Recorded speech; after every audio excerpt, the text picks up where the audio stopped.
In the quiet suburb of Pretoria, South Africa, a boy named Elon sat beneath the wide, sun-drenched sky, eyes fixed not on the ground, but on the stars.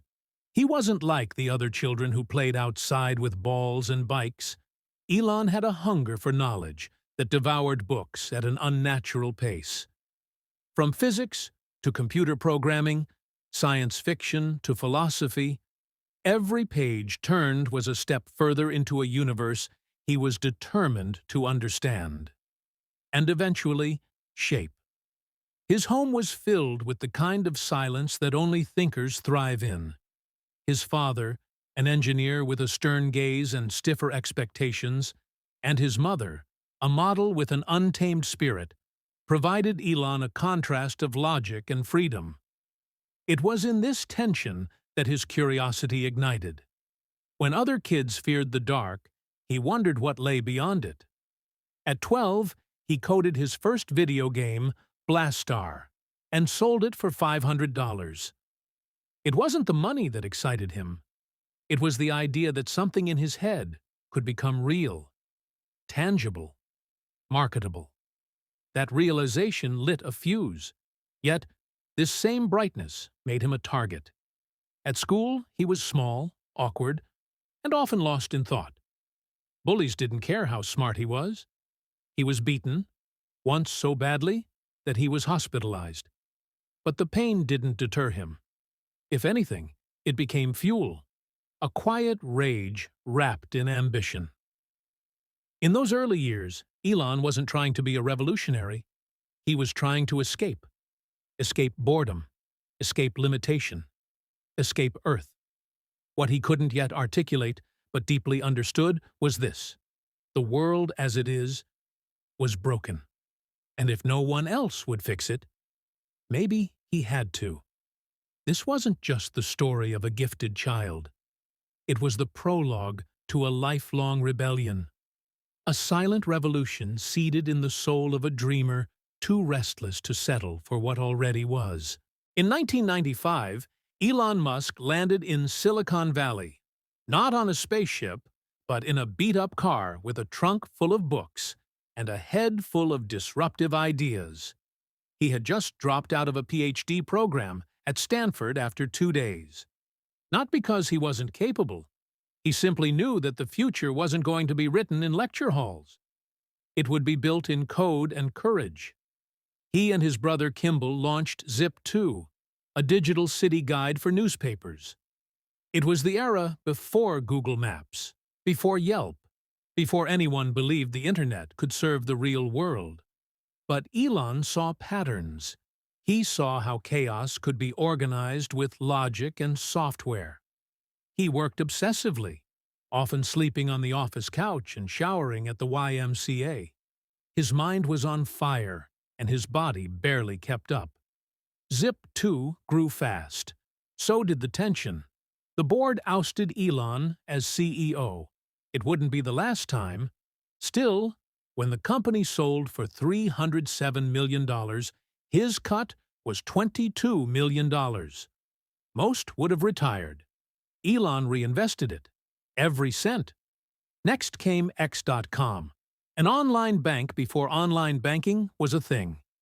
It merged with a competitor called Confinity, and from that union came a name that would echo across decades: PayPal. But again, the board pushed him out. Another rebellion, another scar. What no one knew, what Elon barely admitted to himself, was that money was never the mission.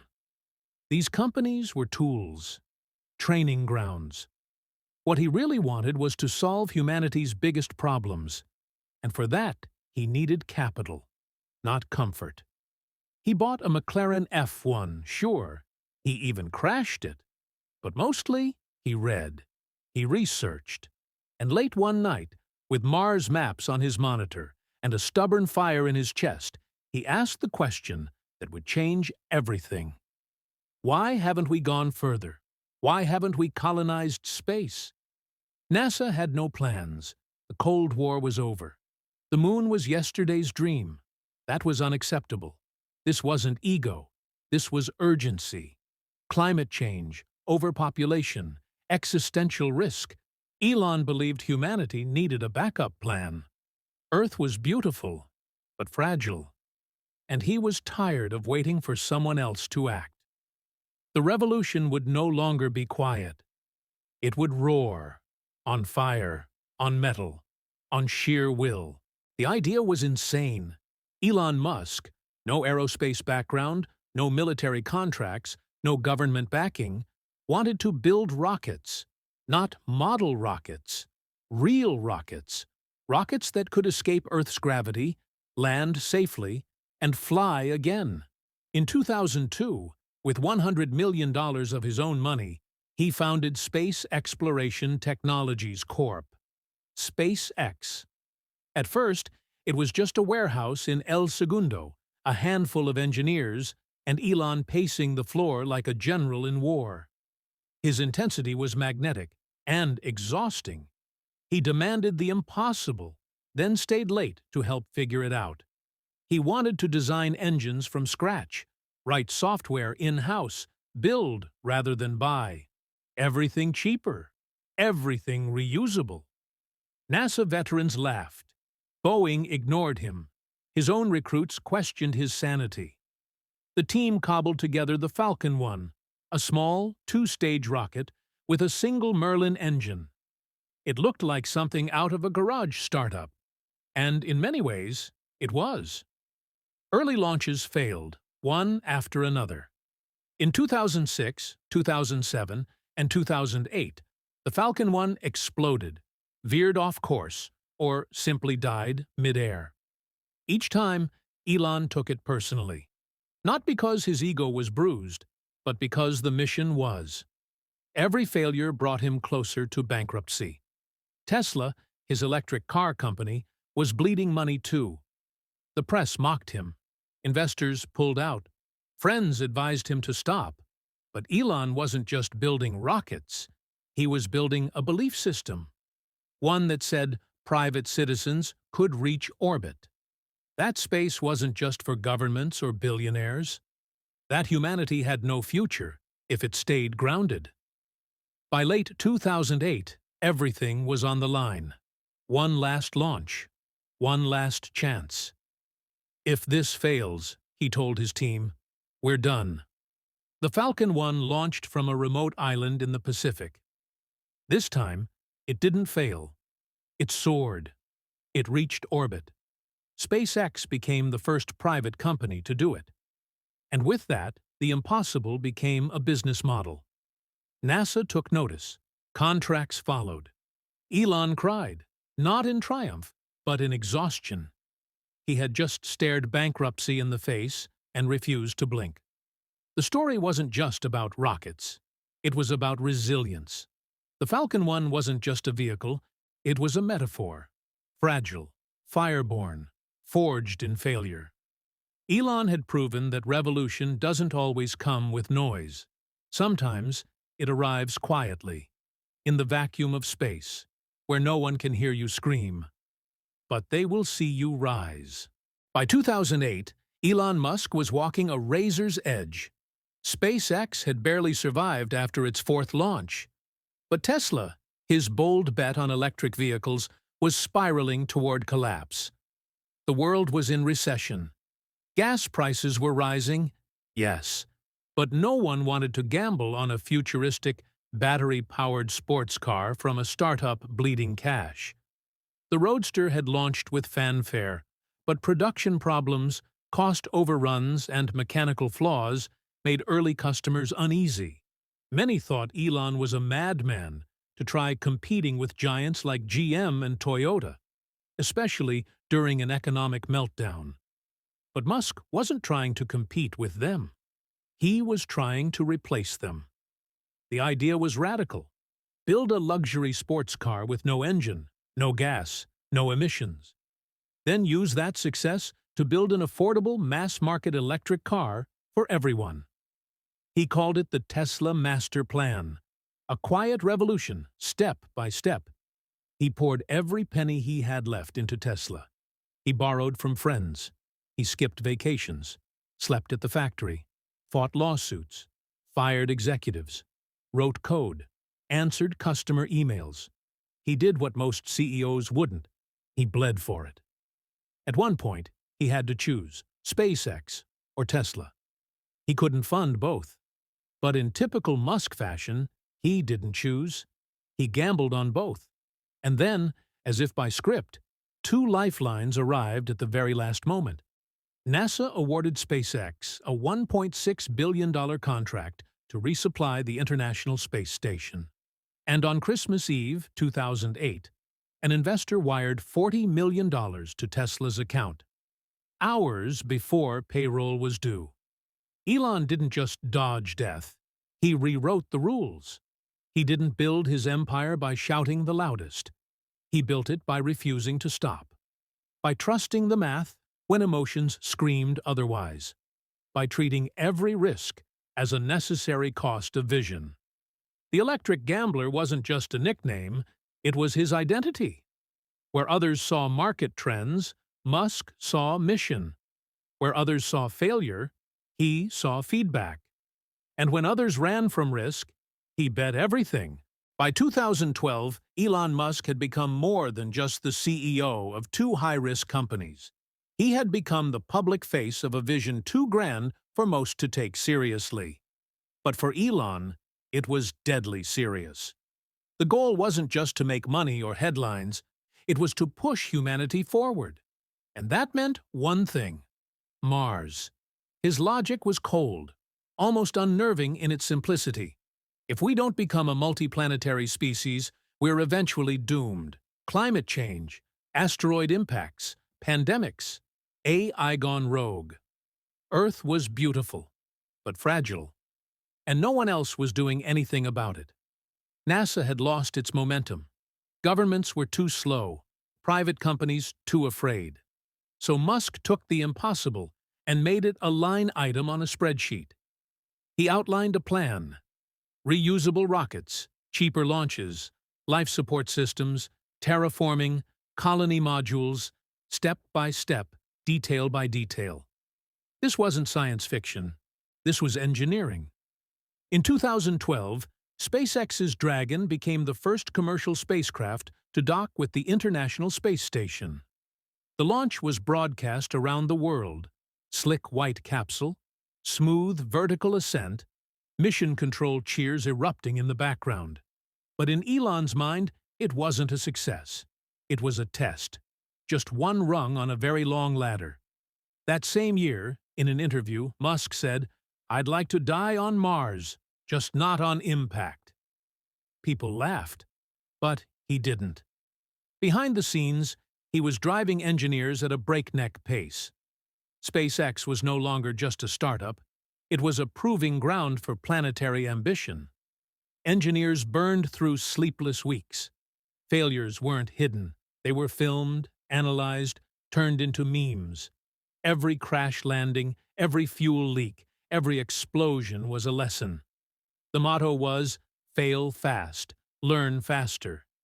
At the same time, Musk was fine-tuning Tesla's future.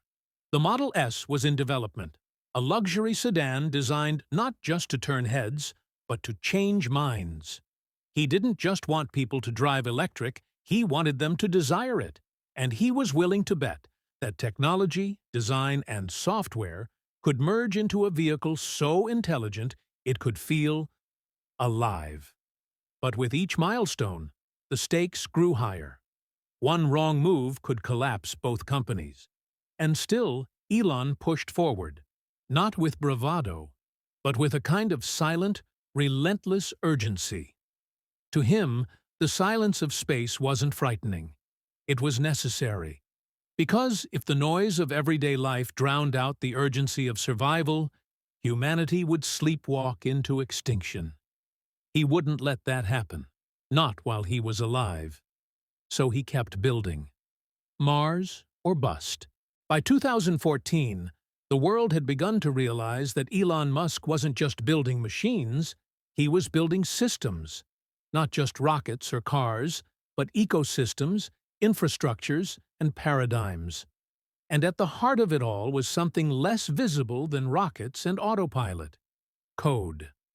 For Elon, software wasn't just a tool. It was the nervous system of the future. While most automotive giants treated software like an accessory, Musk treated it as the soul of Tesla. The Model S wasn't just a car. It was a machine that could evolve. Over-the-air updates, real-time diagnostics, adaptive AI driving algorithms, these weren't add-ons. They were the foundation. And it wasn't just Tesla. Inside SpaceX, the code was guiding rockets back from the edge of space. Autonomous landing algorithms, dynamic trajectory planning, real-time heat and pressure data. Hundreds of thousands of lines of code worked invisibly as boosters attempted something never done before, landing vertically, intact, ready to launch again. It failed, repeatedly. But each failure brought data.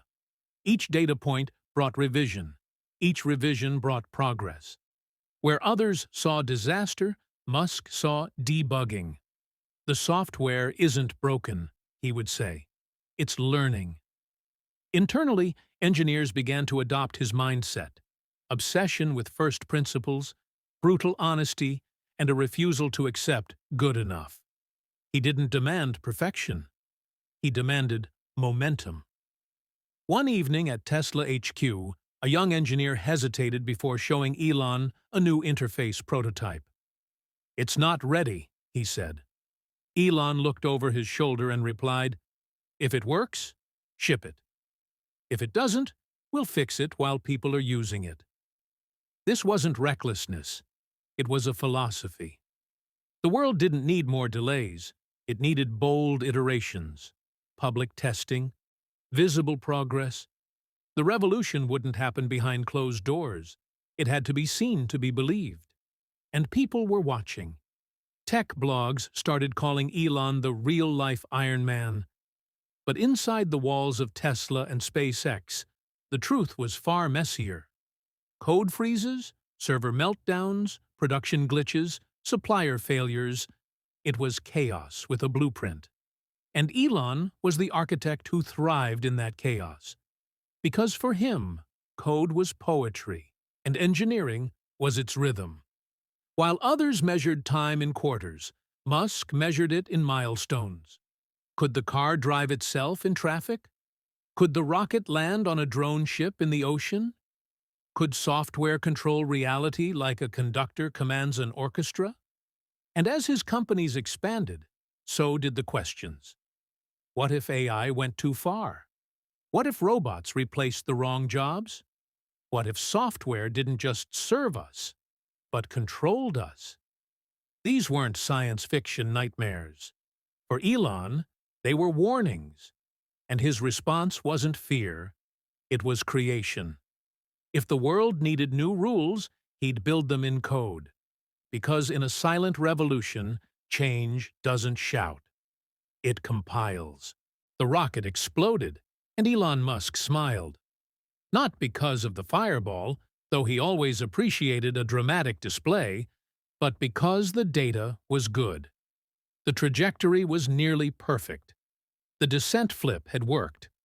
The landing failed, but that was expected. Failure, to Elon, was simply the universe negotiating success. By 2023, Starship had launched again. And again.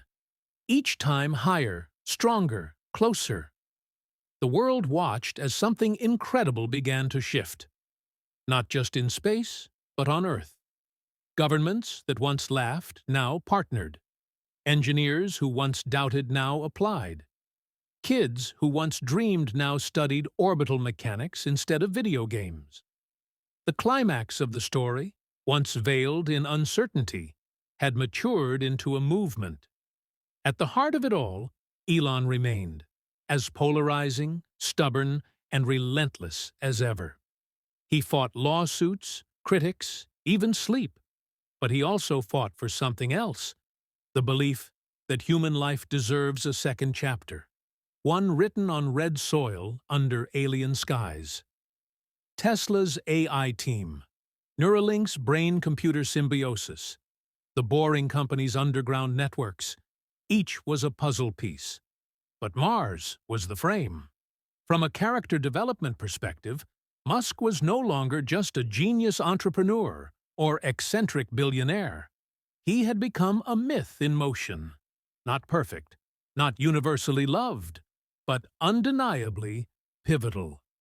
And that's what made his legacy enduring.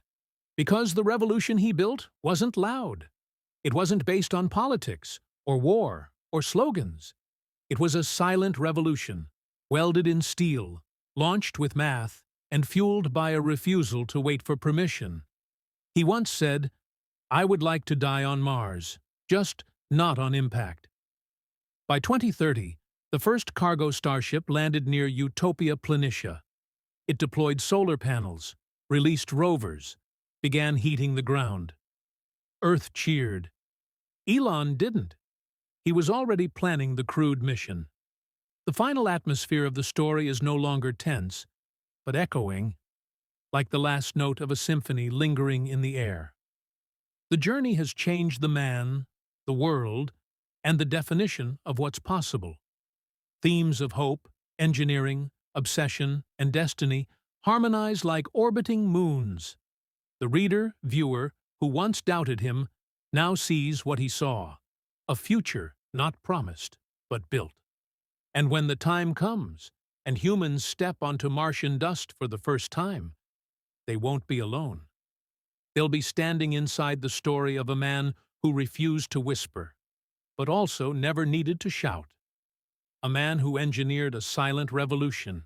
If you've made it this far, you've witnessed more than a biography. You've walked through the quiet corridors of a revolution in motion. Elon Musk's story reminds us that change isn't always loud. Sometimes it's calculated, resilient, and inevitable. We live in a world shaped by minds that challenge the impossible, and often those minds speak less and build more. So maybe the real question isn't, what has Musk done, but rather, what will you do? This channel, Silent Revolution, is dedicated to those who work in the shadows, who dream beyond limits, and who build tomorrow with steady hands and stubborn hope. Don't forget to subscribe for more stories of quiet power and disruptive minds. Because the revolution is far from over.